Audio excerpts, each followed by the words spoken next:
To convey my thoughts on this scene, I've put together a little segment. I hope you like it.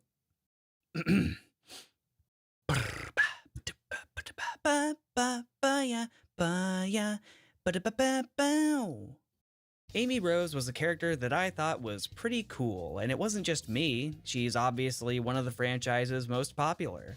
I think boiling that down to her being the de facto female isn't very appropriate because it undermines who she could be.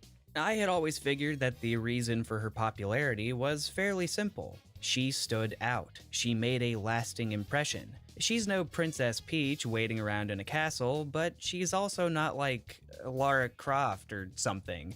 No. Amy Rose is a joyous, energetic girl who proactively follows her knight in shining armor. Since day one, she's been Sonic's biggest fan. Aw.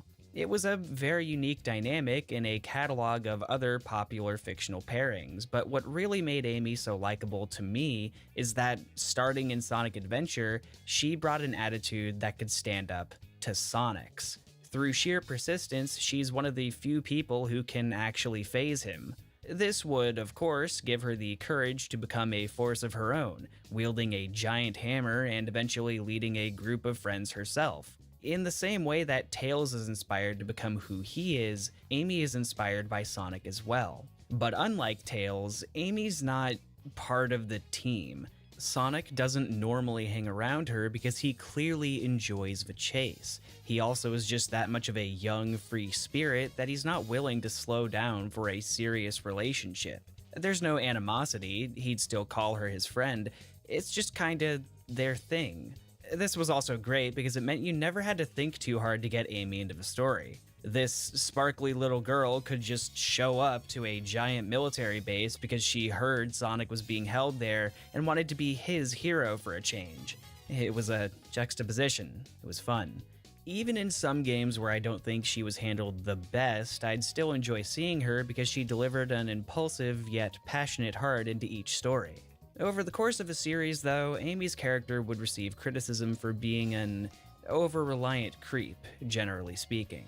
And for the above-listed reasons, I never really co-signed this talking point. For one, and I will say this matter-of-factly, I don't think we should even pretend that this is the same thing as actual real-life stalking and harassment. They're definitely not promoting or downplaying this dangerous, scary concept. I just think Sonic and Amy have a specific one-sided bond that isn't meant to be anything more than cute. And even if not, it's fictional, like many cartoonish behaviors. If Sonic had a problem with it, he would say so.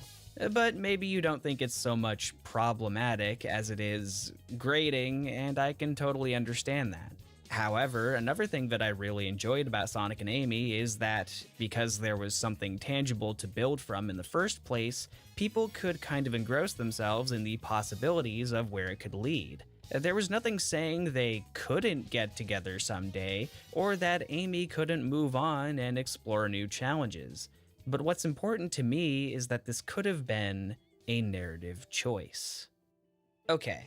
So now that I've established the value that I see in Amy Rose, let me tell you why this scene does not work in any way. Let's look at this closely. Amy witnesses the dying moments of an ancient and her soulmate after helping that same ancient's lingering spirit relive the event. What she says in response to this, directly to Sonic, who she has feelings for, is, "That was true love. I want to share that love with everybody." What does that even mean? What is she thinking, a statewide polyamory? No. It's quite evident that it's meant to be a canonical statement that Amy will take the love that she has for Sonic and instead apply that to helping people generally. How is that the conclusion she came up with in this context? Also, I like how Sonic's reaction to this is basically, "Nice, good to hear.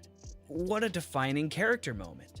And you might say, well, she didn't actually mention Sonic. She could just be saying she wants to do good things regardless of her feelings for him. Exactly. The most basic connecting tissue between these two characters is not even directly brought up, and in fact, at no point before or after this do either of them remotely imply any sort of romantic tension in this game. Oh, wait, maybe there's this part? Possibly? Gosh. So I guess you could say that it isn't addressing their dynamic at all. Instead, it's genuinely just Amy saying that she's gonna go out there and be a good person. No interpersonal drive, no real correlation to her own life, nah. But if you had any doubt about what the story is intending here, take a listen to this egg memo. It appears Amy Rose has been dragged into the mix. Clever girl. Tenacious. She's come a long way since being an easy pawn in my schemes to ensnare Sonic. It seems like she had some trouble finding herself. But when you hang around with someone with as big an ego as Sonic, self-identification has to be a challenge. Hello there, audience. How do you do? This is Dr. Eggman randomly psychoanalyzing teenagers I don't care about. Did you know that Amy Rose from Sonic CD is now a completely independent woman who likes Sonic platonically? That is what I call character growth. Yeah, I think maybe they overreacted just a bit. Though you know what the best part is? This is not even a response to any of her recent portrayals, since they've already been minimizing her affections since Sonic Lost World. And let me tell you, I didn't like it there. Remember what I said about her not being part of the team? Well, Sega's been trying to make her just one of the boys for a decade now with no fanfare, no story. I was cool with it in Sonic Boom because that was a different Amy, but it was so unnatural for me to even think that one day mainline Amy would just decide to keep her feelings on the down low. So perhaps this is just doubling down and creating an arc out of her newer appearances, except she literally was said to help people on a global scale when she thought that Sonic was dead in Sonic Forces, meaning she learns zilch from this experience. No matter which angle you come at it from, this scene does not work, and more importantly, it's not compelling. All it serves to do is dilute the character in the safest, least committed way possible. They've made the mistake of believing that she was not her own capable person before, but now that they've matured her beyond that point, she is a character with no goals. Honestly, her dialogue in this game is so dry, but if you showed it to me with no context, I would not recognize it as Amy. Kinda like how Amy didn't recognize Sonic in Unleashed, and that actually kind of upset him. Or how about when Amy stepped in to defend Sonic from a table-throwing maniac, and Sonic just leaves it to her with gratitude and trust that she can handle herself. Their usual routine was already challenged, showing that it never had to define either of them as people, and was just the catalyst for Amy to inspire good in others. Amy was once a go-getter. Now, she's a no-getter. I seriously think she was a more three-dimensional character when she was hyper-focused on Sonic, having a wider pool of social interaction and a stronger sense of belief.